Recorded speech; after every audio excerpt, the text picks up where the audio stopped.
SMK adalah apa?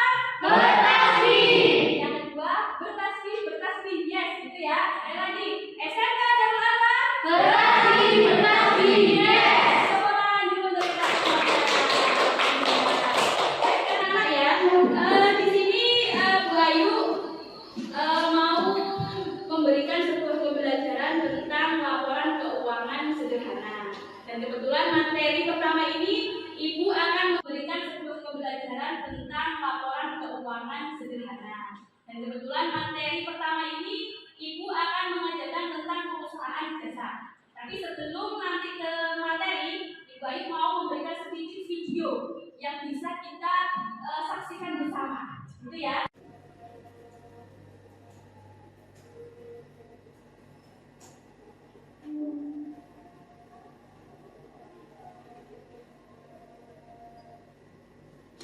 Di musim pemilu, banyak beredar gambar atau video yang dimanipulasi jadi konten hoax, bikin keder.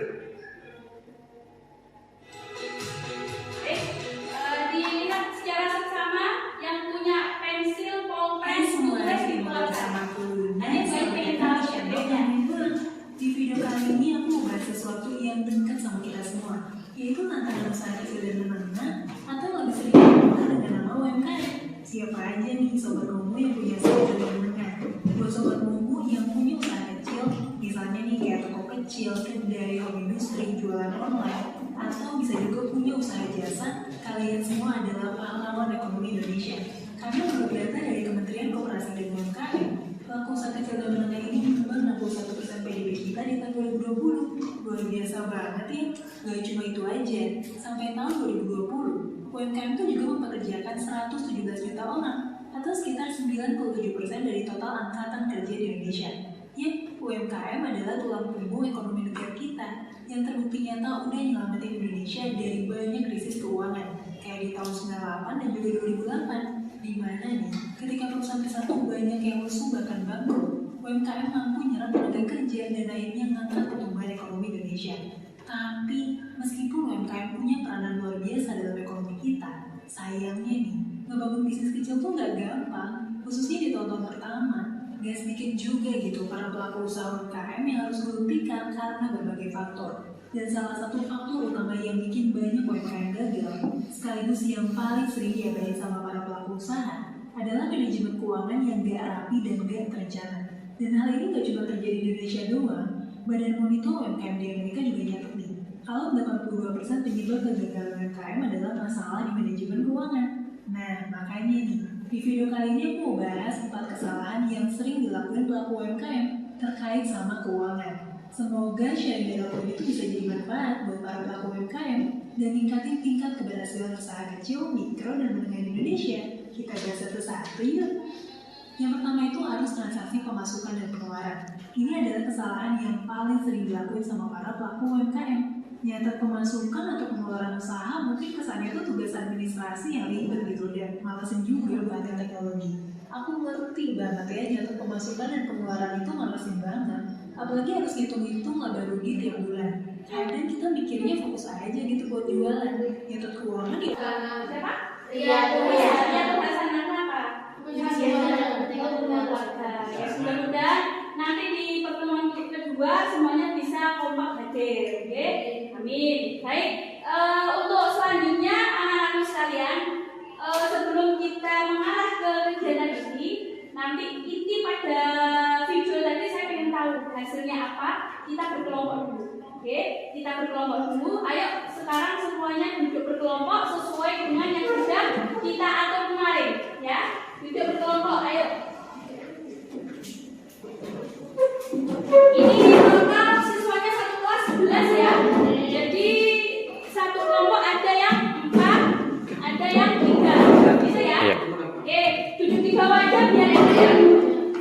Oke, tadi saya lihat asyik sekali untuk mencatat, melihat, mendengar apa yang disampaikan di dalam sebuah video. Tapi untuk menilai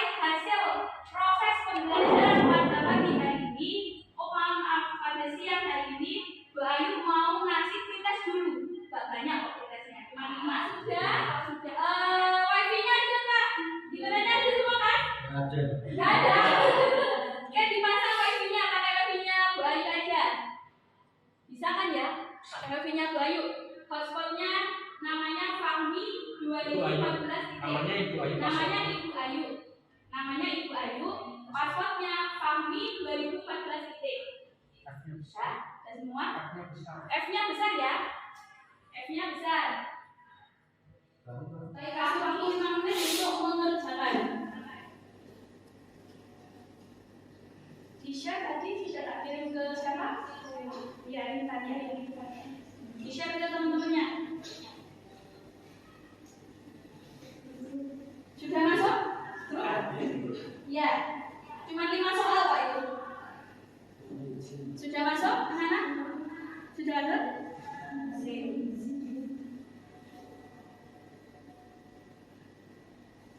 Kita tunggu sampai 5 menit, setelah itu selesai. Kita ke berjalan tinggi. Sudah? Bisa dilihat spotnya berapa? Perlu izin?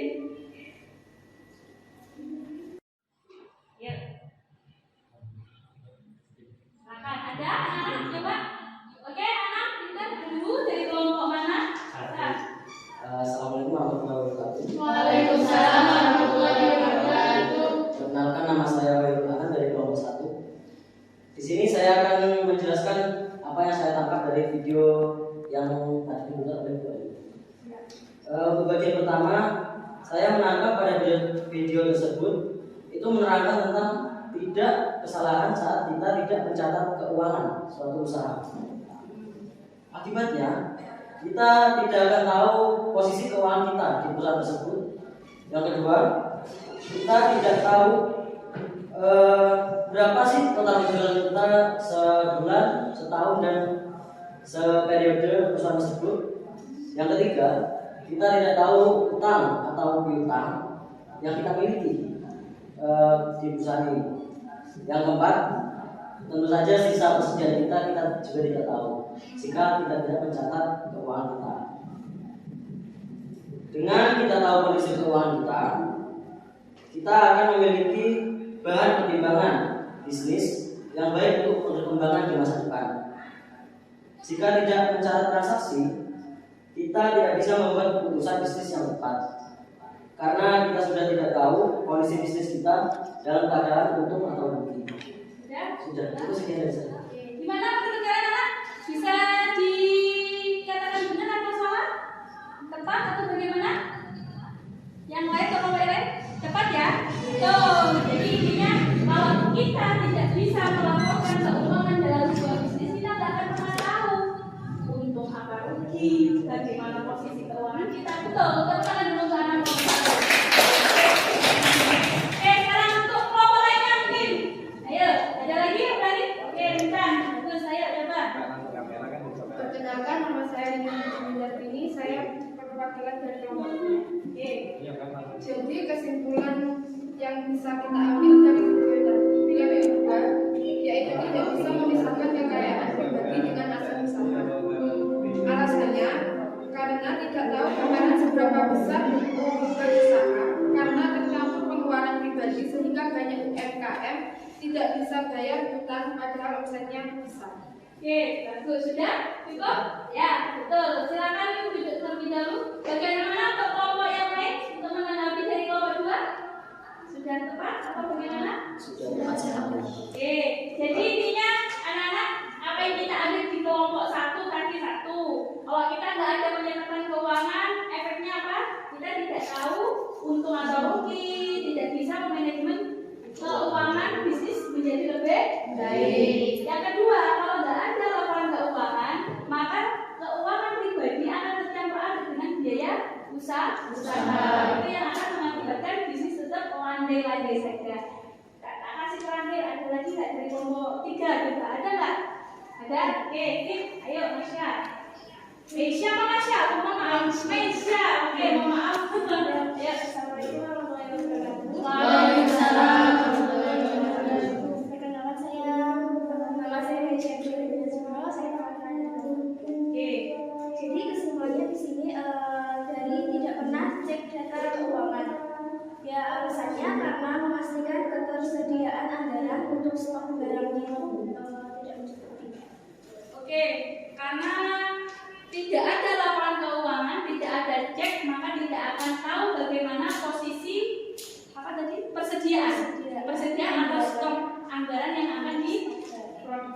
kan? Oh, sip. Ada lagi yang mau disanggah? Bener apa enggak? Oke, betul. Tepuk tangan dulu untuk mereka. Bagus sangat ya. Untuk hari ini luar biasa sekali. Kelompok 1, kelompok 2, kelompok 3 luar biasa sekali. Jadi pada intinya laporan keuangan ini penting apa enggak sih kita pelajari? Kalau kita menjadi seorang pengusaha sangat penting. Untuk materi hari ini peta konsep yang akan Bayu sampaikan pada saat pertemuan ke-1 dan ke-2. Hari ini kita akan mempelajari tentang laporan laba rugi, laporan perubahan modal, neraca, dan nanti akan ada studi kasus yang akan kita bicarakan, akan kita diskusikan bersama, akan kita bagaimana nih kasus ini, apa yang harus dilakukan, kayak gitu ya. Jadi saya rasa kalau di jurusan akuntansi berbicara laba rugi, perubahan modal, neraca itu sudah tidak asing, karena sudah mulai dari kelas 1 sampai kelas 3 itu sudah menjadi makanan utama untuk kalian. Oke, lanjut. Nah, untuk pertemuan hari ini ada KD dan indikator pencapaian kompetensi Bayu. Jadi bisa dibaca anak-anak.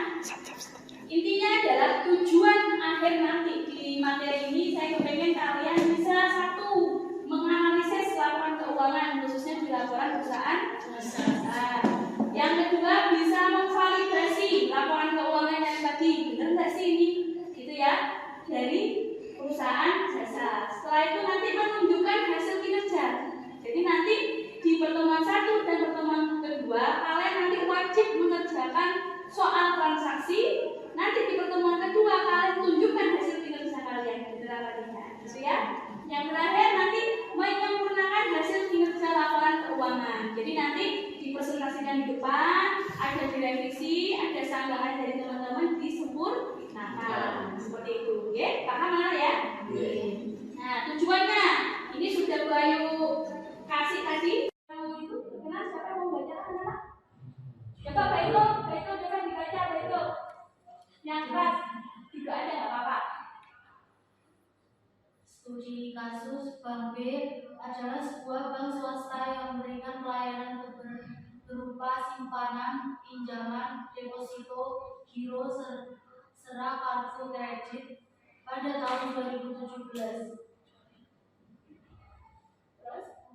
Bank B telah mengeluarkan laporan keuangan yang menyatakan Bank B mendapatkan laba Rp 1,34 triliun. Setelah dilakukan audit ternyata terdapat piutang kartu kredit yang tidak tertagih dengan jumlah yang besar, sehingga mengakibatkan laba tahun 2017 turun menjadi 23,4,5 miliar. Temuan ini tidak langsung dipublikasikan karena audit baru selesai pada awal tahun 2018.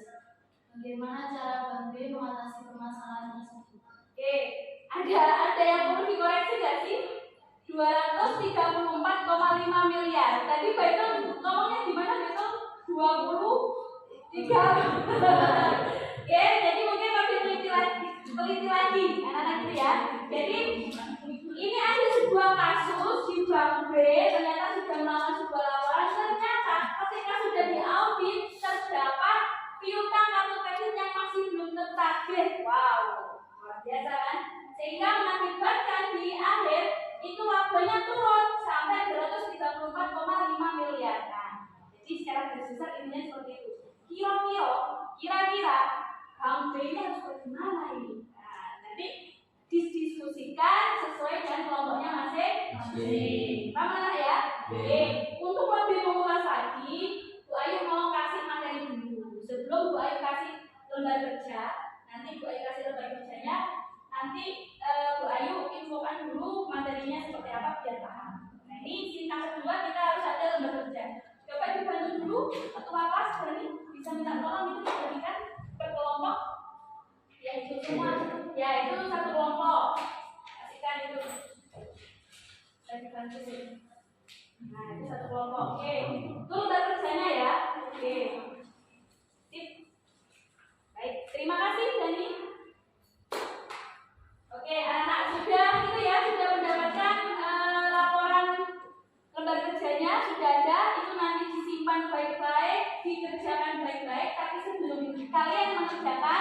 Bu Ayu akan menjelaskan dulu materi tentang laporan keuangan. Kita ulas-ulas dulu, oke? Coba siapa yang coba dulu? Ayo coba begini. Apa? Baca nggak apa-apa. Laporan laba rugi adalah laporan keuangan yang menggambarkan hasil operasi perusahaan dalam suatu periode tertentu. Oke, betul. Ada lagi mungkin yang berpendapat kalau kita membaca sebuah teks itu kadang kayak gitu ya, memahami. Tapi kalau sudah ke objek itu lebih lengkap. Laporan laba rugi adalah sebuah laporan di mana pendapatan dikurangi biaya. Itu namanya laporan laba rugi. Selain ada pendapatan dan biaya, itu tidak akan masuk ke laba rugi. Kayak kas, nggak mungkin masuk ke laba rugi. Jadi laba rugi itu hanya khusus untuk akun pendapatan dan biaya. Dari sini memahami? Dari sini paham anak ya? Ibu ulangi kembali. Laporan laba rugi itu adalah laporan pendapatan dan biaya. Selain pendapatan dan biaya itu bukan laba rugi. Paham ya? Paham di sini? Boleh teruskan. Bisa menyimpulkan laporan perubahan aktivitas itu apa? Ayo coba ada yang berani anak? Mungkin dari kelompoknya Baito, dari kelompoknya Meisha, ada yang lebih bisa menyimpulkan? Itu tadi kan dari sebuah materi. Intinya anak-anak, namanya saja laporan perubahan ekuitas. Berarti modal awal kalau sudah dilaporkan perubahan ekuitas bisa bertambah, bisa berkurang. Apa penyebabnya bisa bertambah dan berkurang?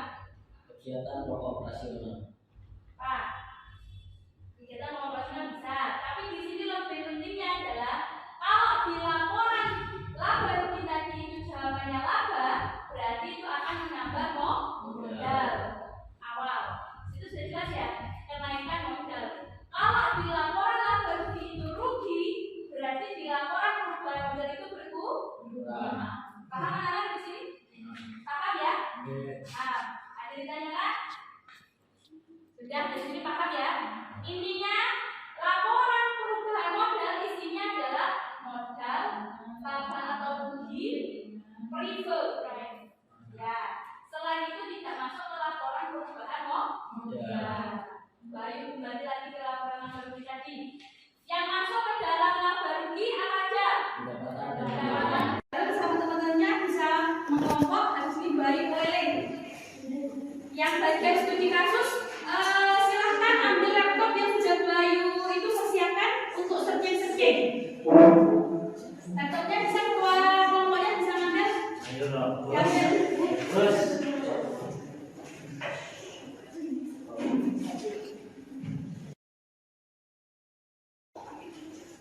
Oke, sambil mengerjakan nanti dibagi ya. Yang bagian mengerjakan poin aja yang menurut kalian ini kayaknya patut untuk kami bahas. Masalahnya dari mana sih ini? Apa dari sisi bagian accountingnya, atau dari sisi kebijakannya, atau dari sisi mana? Gitu ya. Terus yang kedua apa saja? Hipotesis masalah. Hipotesis masalah. Hipotesis masalah itu masih praduga. Koyoke masalah ini buru-buru ini. Nah, masih praduga. Menduga-duga itu namanya hipotesis masalah. Lanjut. Kajian teori. Hipotesis masalah bisa dilihat kalau kalian sudah ada landasan teori yang mendukung hipotesis kalian. Lanjut, apa lagi? Analisis masalah. Nah, setelah itu dianalisis. Oh, ternyata dengan hipotesis keuangan siapa yang mengerjakan studi kasus. Oke, ayo jangan sip. Ini yang kelompok 2 bisa agak bergeser sedikit nak. Yuk dikerjakan dibagi tugas. Apa? Yang bagian laporan keuangan. Saya kasih waktu 40 menit ya. Untuk kajian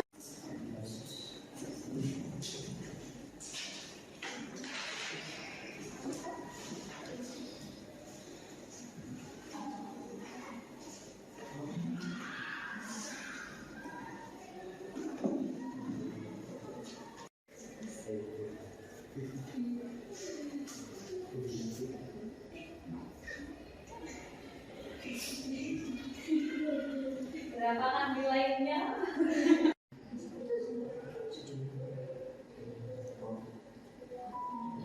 Langsung kalau sudah selesai langsung view score gitu ya? Sudah ada? Iya. Aku sudah ada. Soal terakhir Bu. Oh, terakhir. Yes.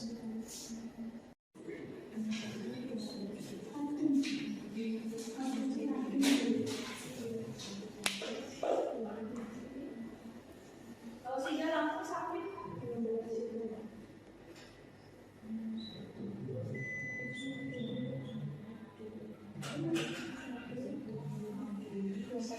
Ya, nanti kan ada pertanyaan begini.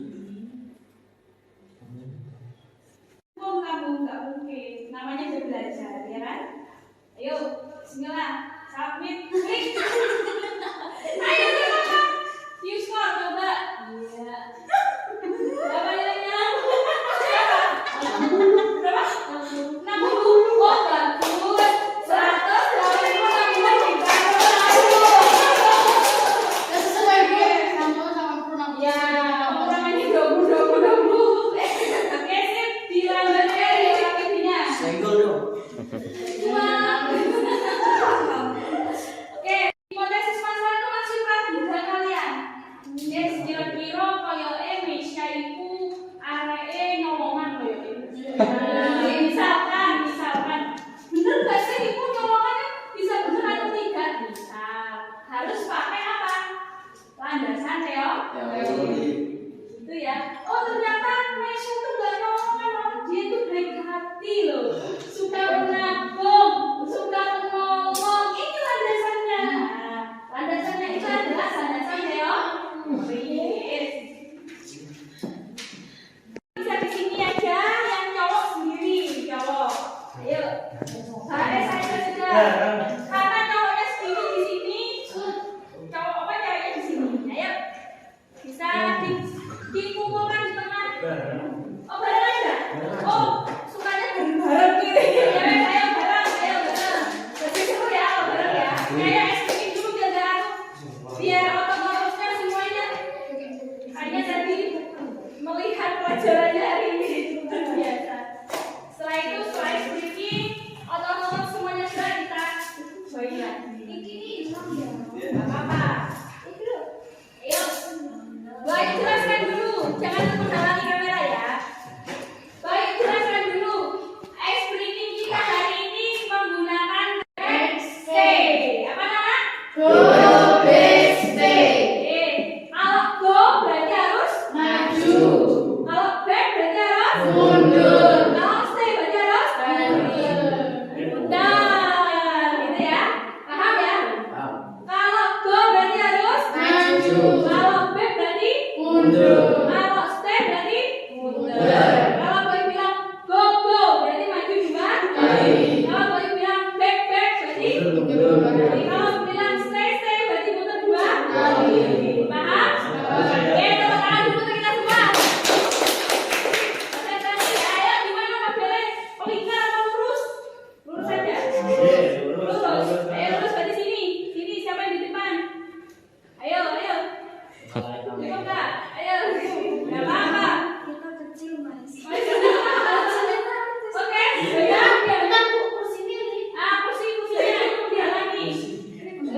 Diselesaikan lagi kurang 5 menit lagi. Setelah itu gue pengen tahu diangkat sampai mana pelajarannya, yang dikerjakan sampai mana. Gak apa-apa loh.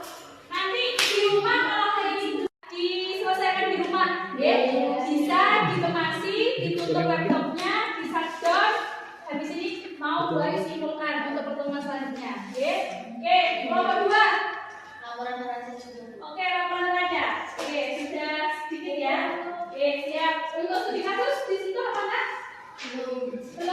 Oke, sip. Bisa dikemas karena waktunya juga sudah 12.22 ya. Sudah dikemas. Untuk kelompok 1 sampai mana? Laporan neraca sudah. Laporan neraca juga. Oke, banyak anak sudah selesai ya. Oke, untuk yang studi kasus. Kami sudah menemukan rumusan masalahnya. Oke, Tapi yang lainnya masih belum dikerjakan. Untuk rumusan masalah kami mendapatkan bahwa soal studi kasus tersebut adalah transparansi laporan keuangan. Oh, oke. Berarti ngambilnya terkait tentang transparansi laporan keuangan. Nah, untuk lainnya masih belum ada ya, masih belum dicari ya di Google ya. Bisa tanya urusan masalahnya terus apa? Kajian teori belum ya? Kelompok 1 belum. Oke, sip. Untuk yang kelompok 1 sudah sampai ke apa namanya? Ke rumusan masalah mengangkat masalah transparansi. Jadi untuk pertemuan selanjutnya kelompok 3, kelompok 2 nanti bahas apa? Siapkan pertanyaan, daftar pertanyaan untuk kelompok 1. Tadi sudah ada telurnya terkait transparansi keuangan. Jadi nanti ketika kelompok 1 maju ada pertanyaannya, gitu ya. Nanti kelompok 2 maju sudah siap pertanyaannya, ya. Kelompok 3 maju sudah siap pertanyaannya.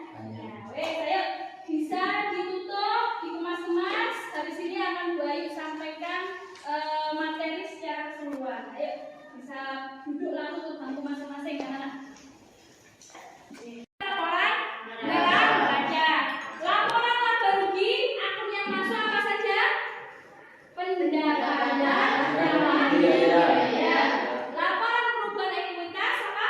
Modal, laba dan rugi sama right. Pinter. Kalau neraca isinya apa menurutnya? Aktivitas dan Oke, paham dari sini anak? Paham ya? Bismillahirrahmanirrahim. Alhamdulillah, tepuk tangan dulu untuk kalian semuanya. Terima kasih. Mudah-mudahan untuk pelajaran berikutnya untuk pertemuan kedua diingat-ingat yang sudah Bu Ayu bagikan FAPD-nya tadi dikerjakan di rumah. Oke? Belajar kelompok dibahas bareng-bareng. Besok pertemuan kedua Bu Ayu nanti tinggal mengulas. Kalau sudah benar berarti siap maju ke depan. Kita bahas satu-satu. Kita bahas laporan keuangannya dulu. Setelah itu kita bahas